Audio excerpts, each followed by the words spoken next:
ಉಡಾಯಿಸೋ ಖಾರ ಬಣ್ಣ ರುಚಿಯನ್ನು ನೀಡುತ್ತದೆ. ಮೆಣಸಿನ ಪುಡಿ ಚಿಂದಿ ಉಡಾಯಿಸೋ ಖಾರ ಬಣ್ಣ ರುಚಿ.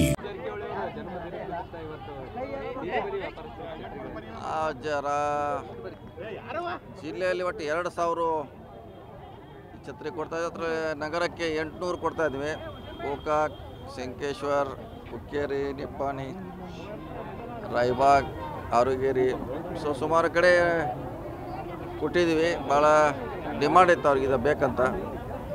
ಕೊಟ್ಟಿದ್ವಿ. ಅವರ ಜನ್ಮ ನಿಮಿತ್ತ ಆಯಿತು. ಅದಕ್ಕಿಂತ ಪೂರ್ವದಲ್ಲಿ ಕೂಡ ಕೊಟ್ಟಿದ್ವಿ. ಇಂಥ ಸೋಷಿಯಲ್ ವರ್ಕು ನಿರಂತರವಾಗಿ ಮುಂದುವರ್ತಾ ಇರ್ತದೆ. ರಾಹುಲ್ ಜಾರಕಿಹೊಳಿ ಅವರು ಚುನಾವಣೆ ತಯಾರಿನ ಇಲ್ಲ ನಾವು ಸೋಷಿಯಲ್ ವರ್ಕ್ ಮಾಡ್ತಾನೆ ಇರ್ತೀವಿ. ಅವ್ರ ಜನ್ಮ ನಿಮಿತ್ತ ಬೇರೆ ಬೇರೆ ಕಾರ್ಯಕ್ರಮ ಮಾಡ್ತಾ ಇರ್ತೀವಿ. ಅವರು ಕೂಡ ಈ ಸಮಾಜದ ಮುಖ್ಯವಾಹಿನಿಗೆ ಬರಬೇಕು ಇಂಥ ಕಾರ್ಯಕ್ರಮ ಮಾಡೋ ಮೂಲಕ ಅಂತ ಅವ್ರಿಗೆ ಇಂಥ ಕಾರ್ಯಕ್ರಮ ಬೇರೆ ಬೇರೆ ಕಾರ್ಯಕ್ರಮ, ಬ್ಲಡ್ ಕ್ಯಾಂಪು, ಆಮೇಲೆ ಆಸ್ಪತ್ರೆ ವೈದ್ಯಕೀಯ ವ್ಯವಸ್ಥೆ, ಚಿಕಿತ್ಸೆ ಮಾಡ್ತೀವಿ, ಆಪ್ರೇಷನ್ ಮಾಡಿಸ್ತೀವಿ. ನಿರಂತರವಾಗಿ ನಡೀತಾನೆ ಇದೆ. ಇದು ಹೊಸದಲ್ಲ. ಇದೊಂದು ಸೋಷಿಯಲ್ ವರ್ಕ್ ಅಷ್ಟೇ. ರಾಹುಲ್ ಜಾರಕಿಹೊಳಿ ಅವರು DCC ಬ್ಯಾಂಕಿಗೆ ಸ್ಪರ್ಧೆ ಮಾಡೋದು ಅಂತಿಮ ಆಯ್ತಾ?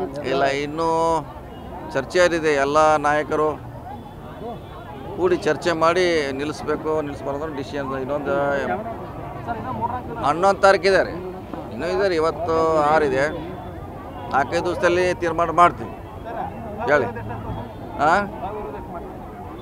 ಕನಿಷ್ಠ ಒಂದು 7-8 ಆಗ್ತಾ ಒಂದು ಇನ್ನೂ ಹೆಚ್ಚಿಗೆ ಮಾಡ್ಲಿಕ್ಕೆ ಪ್ರಯತ್ನ ಮಾಡ್ತೀವಿ. ಒಂದು 4-5 ಚುನಾವಣೆ ಆಗ್ತಾವೆ. ಅದನ್ನೇನು ಮಾಡಲಿಕ್ಕಾಗಲ್ಲ, ಯಾಕಂದ್ರೆ ಲೋಕಲ್ ಸಮಸ್ಯೆ ಇದೆ, ಹೊಂದಾಣಿಕೆ ಆಗೋಂಥ ಪರಿಸ್ಥಿತಿ ಇದೆ. ಒಂದು 4-5 ಚುನಾವಣೆ ಆಗ್ತವೆ. ಒಂದು 10ರವರೆಗೆ ಕನಿಷ್ಠ ಅವಿರೋಧ ಆಯ್ಕೆ ಮಾಡಲಿಕ್ಕೆ ನಾವು ಪ್ರಯತ್ನ ಮಾಡ್ತೀವಿ.